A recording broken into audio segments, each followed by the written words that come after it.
Throughout the ages, architects and engineers have designed and built the great structures that have made our world and withstood the test of time. Hi, I'm Ed Asner. Welcome to Architects and Engineers. Let's look now at modern steel frame buildings. This is the Empire State Building, a marvel of modern architecture. It was built to last. Architects and engineers of today use computers to design and engineer buildings that will endure the forces of nature, such as earthquakes, fires, and hurricanes. This modern skyscraper was also built to last.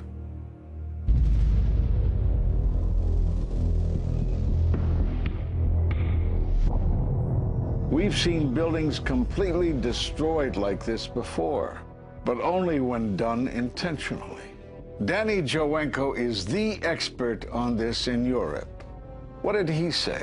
Dit is controlled demolition. Zeker weten. Zeker weten. Er is nagesprongen. Dit is in opdracht gebeurd. Dit heeft een team gedaan van experts. Let's compare. Explosives are used to demolish buildings like this in just seconds. Okay, so it's a controlled demolition. What's the problem with that? Well, it happened on the afternoon of 9/11 at the World Trade Center.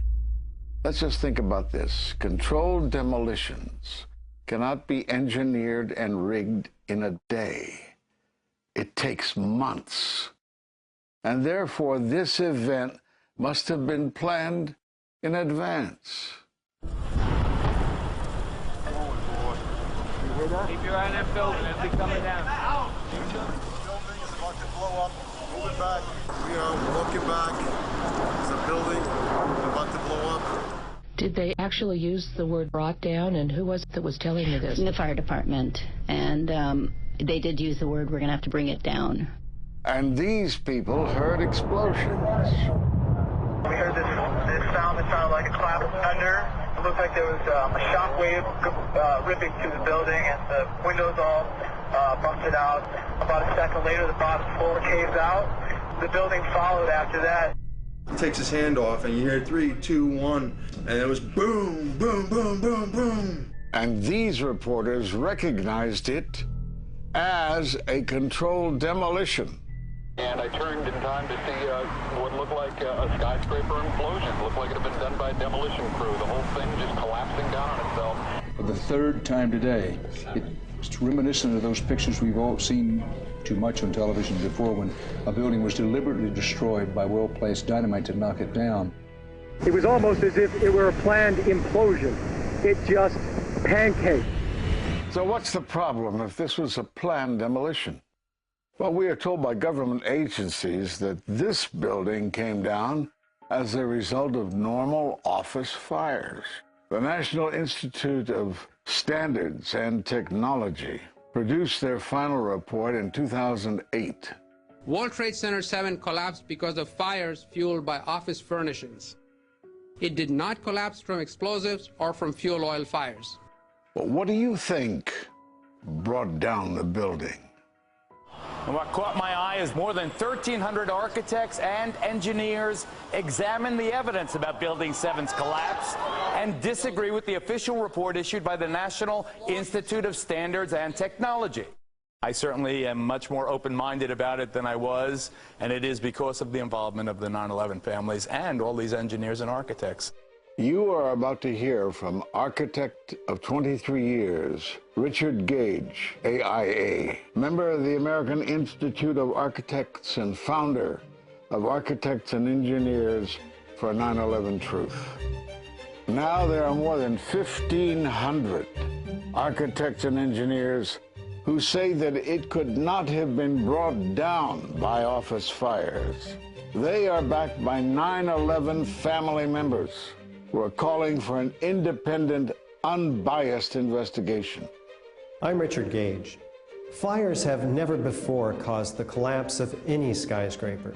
even though there are numerous examples of much hotter, larger, and longer-lasting fires in these buildings.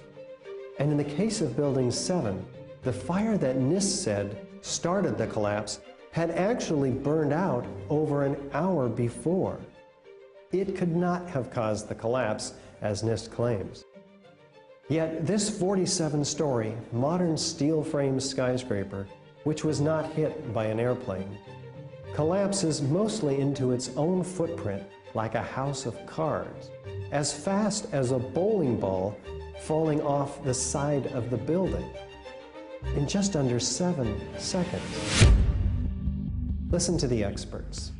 Building number 7 descended in free fall for the first 100 feet, which means that there was absolutely no resistance to the descent whatsoever. NIST has admitted it went into free fall for 8 stories. And going from motionless to free fall instantly, that's a bothersome part of the puzzle because NIST never explained it.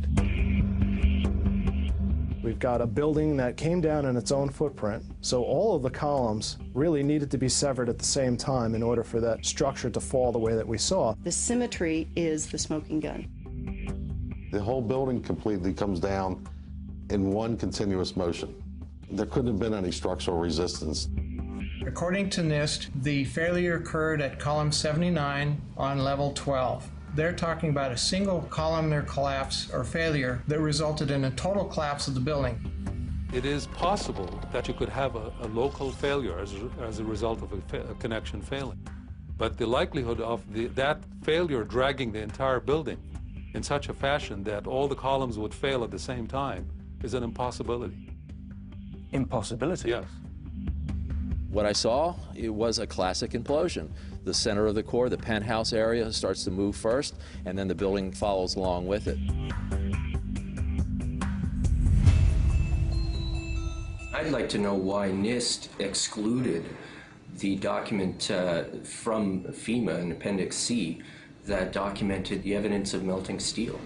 Why is this forensic evidence not being included in the report? In an office fire, you cannot generate enough heat to melt steel. And yet we have evidence of molten iron. R.J. Lee Company, USGS, and Dr. Stephen Jones's work, all three separately found these microspheres. In the dust, we found what we characterize as unreacted thermitic material in the shape of some very tiny red-gray chips, which have different properties, and in the reaction they produce molten iron, which is the prime indication of a thermitic reaction. And such a reaction can be used to destroy steel structures.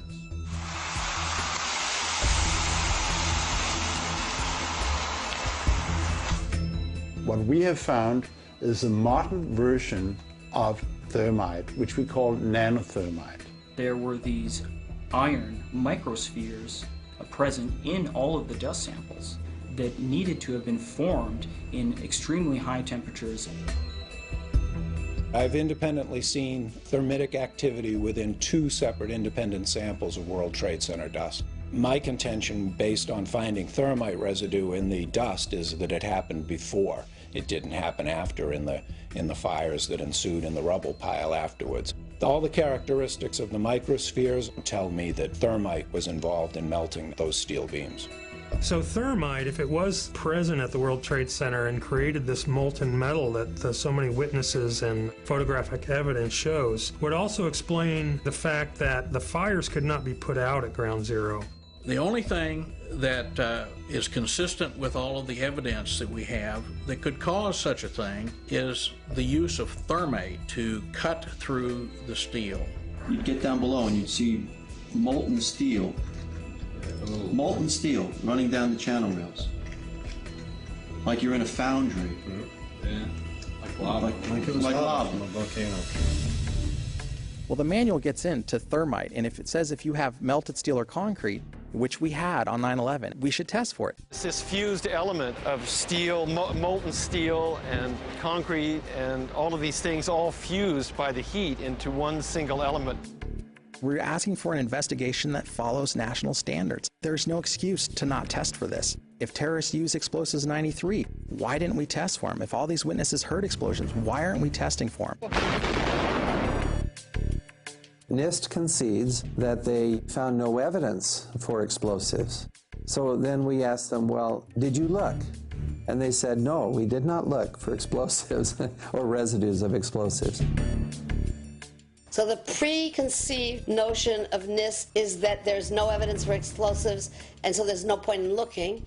That is the most unscientific thing that you can possibly think of, not to look because you don't expect to find evidence, and in fact the evidence is overwhelming. They state these conclusions for which there's virtually no evidence, and then they ignore conclusions that can be drawn from the evidence. The Freedom of Information Act request to NIST was denied with the claim that releasing this data might jeopardize public safety. How could it possibly jeopardize public safety? The destruction of evidence was a criminal act in itself. It was already being carted away and destroyed when the FEMA investigators got there about a month after September 11th. You can't do science when you are deprived of the evidence and when your hypothesis is the least valid instead of the most likely. When the most likely hypothesis in the case of Building 7 wasn't even mentioned. This is not science. The scientific forensic evidence, ignored by NIST, but carefully reviewed by teams of technical professionals, corroborates the hypothesis of explosive controlled demolition.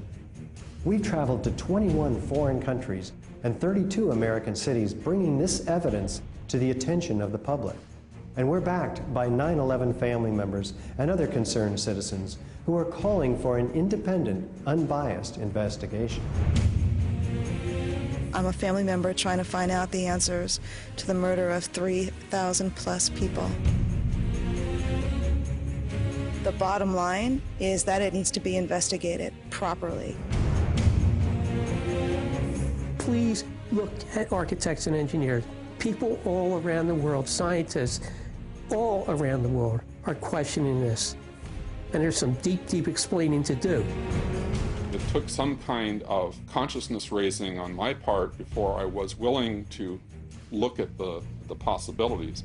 And really, you need to go where the evidence leads. As an engineer, and I have 3 degrees in engineering, I signed that petition for architects and engineers for 9/11 Truth some time ago because the American people absolutely need the truth of 9/11. Look at the evidence. In fact, I'll say this very categorically. Any reasonable person who looks at the evidence that's been brought forward has got to come away with the feeling that something has to be done, a real investigation has to be put forward. We will never heal. This country will never, ever, ever forget that day. We have to demand a new investigation. I want justice here. The country owns this. We were all victims. You all should want answers. It's not just ours, not just mine. We all lost something that day. It's distressing for everyone to come to terms with this evidence. But we must pursue the truth wherever it leads. Look at the evidence and decide for yourself.